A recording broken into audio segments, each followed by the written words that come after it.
আরে লাশ দিকে যেমনটা মনে হয়েছে ওকে কেউ খুন করেছে। আরে স্যার ওদের দুজনকে নদীর পাড়ে পাওয়া গেছে। কি করতেছিলে নদীর পাড়ে? স্যার ওর কথা যায় না, কিন্তু আমি হাঁটতেছিলাম। আরে শালা চুপচাপ বলে দে, নাইলে তোর জেল হবে।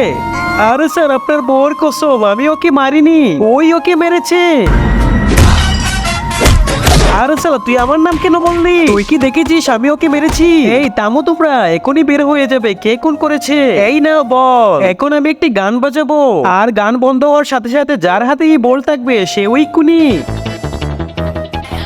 আরে তুই নে, আরে তুই নে, আরে তুই নে, আরে তুই নে, আরে তুই নে। আরে বল কোথায় গেল? আরে আরে দর্শালাকে ওর হাতেই বল রয়েছে, তার মানে ওই তাকে খুন করেছে। আব্বে সালা আমার সাথে চিটিং বাজি। তোরা এখন দুজনেই মারা পড়বি। শুধু এই দুজন নয়, তোমরা সবাই মারা পড়বি। কিন্তু কেন নাগমাতা?